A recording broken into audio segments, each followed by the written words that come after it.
How y'all doing? It's your boy The Comment. What's happening? No cap it. When you're nerdy, you seen it, and what's your opinion? And I'm with Faye Mata.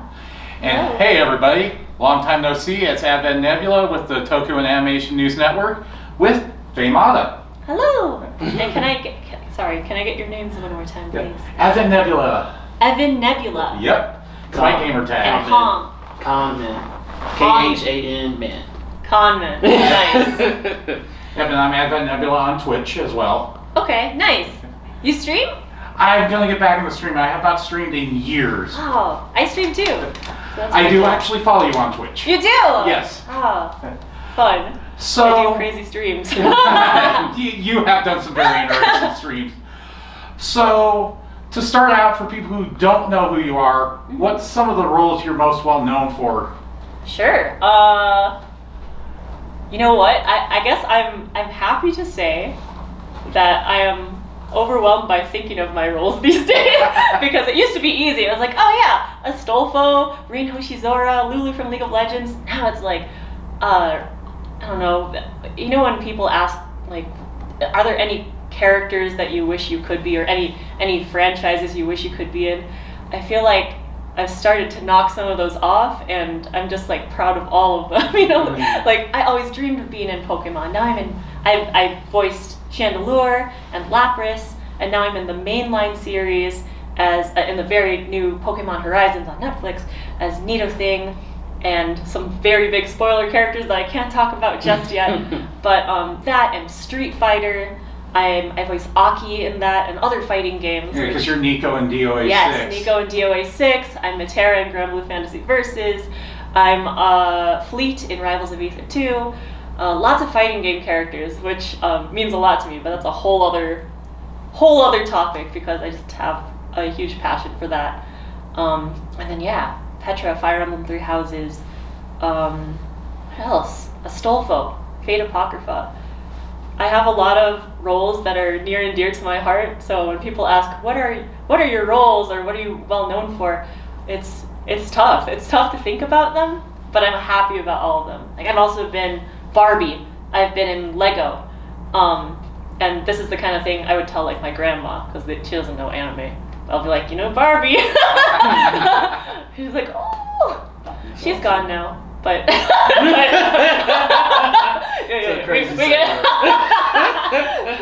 I love her. She lived a long, amazing life. She was an icon. She was very fashionable, and when I come to cons, I try to dress up too, and I think of her.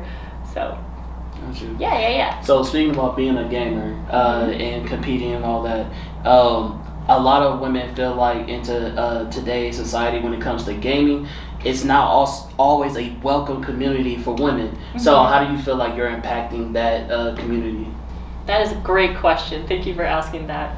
I feel like I've always had a passion for games growing up, and I have ran into some, prejudice here and there, and I feel like it's getting better these days as people are more aware that more genders play video games. But I think something that I try to do to help, support that notion is I actually go to these conventions and I run a panel called 1v1 Faye Mata in Super Smash Bros. Ultimate, or an alternate title is Final Boss Faye Mata Challenge. Right. And it's literally just people come up and 1v1 me in a video game, usually Smash Bros. And if they beat me, the first 5 people to beat me win a free autographed print. But usually it's like a big audience and they're just there to watch some Smash. Some just want to, they're ready to play and they're like, oh, it's going to be easy, I'll take her down. And there's like little boys there, little girls there. And I feel like just by going and doing my thing, just so that these little boys can see, like, it's not easy. Like they register it early on. Girls are not pushovers, and little girls are like, wow, we can do that too. Yeah. It's really fun for me just to run that panel. It's fun for other people because it's interactive, and I love interactive panels. I feel like there should be more of those at conventions. And then, as a whole side thing, it's not like the main thing, but a huge and wonderful byproduct of it is that I am representing. Right. And I feel like that progresses people's minds without being like shoving it down your throat. Right. Like, pay attention. Here's the thing, I love, I want that to be more known, like to be more accepting of diversity in games or in anything. But I feel like the more it comes out preachy to people, only the people who are already agreeing with you will listen. Right. So I feel like just go out there, be visible, do your thing. Like, for me, as a gamer growing up, I was actually pretty shy. I don't like the spotlight, or didn't like it, but now I've come to accept, like, by being a voice actor, being in these roles that a lot of people grow up with now and interact with, I'm going to do these meet and greets, and the best way to be in the spotlight for me is to be a good role model. And I think you're doing a great job at that. Thank you so much. Very much you are.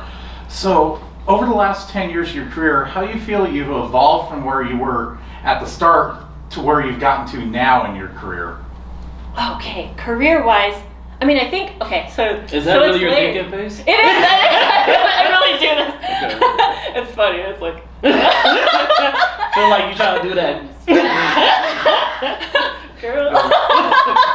No, so besides what I just said of, like, I used to be pretty shy. I'd still argue that I'm shy, but through this profession, I've learned to be more, open and just speak my mind more and everything. And I know it's career related, but I feel like it's all related because my career has evolved me as a person, and the more I evolve as a person, the more I can bring to the acting table because I have more experiences. I actually wanted to voice act a long time ago, and I did for fun, and I entered this contest, and I failed at that contest like 3 years in a row, and that was at Anime Expo. I'll say failed, but it's more like you make a top cut or you don't, right? Yeah. And so if you're not first, you're last. Right? you got progress. I had more to work on, right? Got you. But for me back then, it was like, I mean, I think this is fun, and it would be really cool to work on this stuff, but I had a lot of friends, such as Kira Buckland, she was also in that camp, who was already doing it, and I thought that was just super cool, but for me, I was like, I'm probably not going to be a voice actor, and I took a break. I ended up in the tech industry. I worked on video games. Wow. And they needed people to do scratch audio for something, and I ended up helping with that, and they're like, whoa, you don't sound like other people in the company, you actually act, huh? And I was like, oh, and they handed off an audition to me that ended up being anonymous with everybody else. Wow. That actually was in the industry already, and that was Lulu in League of Legends, and that was my first big role in anything, but I ended up re-entering that contest for fun. I actually didn't even know what I was lining up for this time. I'm all over the place, sorry. No, but basically, there was a long line at Anime Expo. I didn't even see the front. I fell in this line, and it happened to be, auditions for a new show. And that time, the casting director saw me, and she was, basically I ended up being one of the top three, like the three winners, really. And they invited me to the studio to do a whole demo reel of okay, can you be a baby, a grandma, can you be a little boy or be a little girl, teen, the whole range. And I basically gave them everything I had, and they were like, thank you, this is great. And it sounds so simple, but from then on, they started reaching out with auditions of this is within her range. I would audition, and slowly things started to happen. And you just take classes over time, and when you realize it's real, it's not just for fun anymore. This could be actually my main career. This is huge, and it's something I've always liked doing. But it's hard to say is this also what I always wanted? I always want to do a lot of different things. That whole gaming community, that's a whole other life. Right. The tech industry, that's a whole other life. Voice actor me is a whole other life. But all encompassing, they're all me, and that me is shared between all of them, if that makes sense. It's basically finding out who you are in yourself and it just happens to wrap up your Exactly. 3 biggest interests And in so one. when you say evolve, that's how I evolved, I think. By learning from all those things, like I feel like my acting is a lot better today. I'm a lot more confident in who I am because I've figured that out over time. And there was a lot of failure along the way. So I actually gave up on voice acting just to find it again because that's what I'm meant to do because I want to. I think that's actually a really dope thing that you have in common with a lot of people. Interviewed Jonah Scott, and he wanted to do more on-screen theater. You brought up Tony Oliver. We just did an interview with him, and he fell into being a director and writing. He didn't start off that way. He shot his shot. One of the directors got sick, and he was like, "Hey, I'll do it now." Look where he's at now today. So to hear that's how it happened for you with voice acting is just amazing. Like it's good that you fell into the passion that you wanted to be a part of in the beginning. Thank you. What is your relationship with Tony Oliver? Tony, okay, so after I won that idol competition thing, I took a class with Tony because I won a free class with Tony, and so I took it, but it wasn't like, oh, you're one of the winners. It was like he regularly does classes. He teaches classes, and he's very, very good at it. And it was basically an ADR class where we replaced the audio of original Japanese into English dub. And I don't know what it was that day, but I nailed it. I nailed it. And he pulled me aside after the class with the warmest smile I've ever seen in the world. And he was like, I think you're ready. Wow. Like, you're ready. And I will never forget that look. And I've, since then, I've worked with him on Love Live. I've worked with him on Hunter x Hunter. I've worked with him on Fate Apocrypha. He's I'm a Stolfo built with him. And now I'm doing these panels and cons with him, and it's just it warms my heart to look over and be like, wow, we've made it this far, and this is so cool. And it's not just me. A lot of other people also share this story. Tony has taught a lot of people. He's a wonderful mentor and a wonderful person.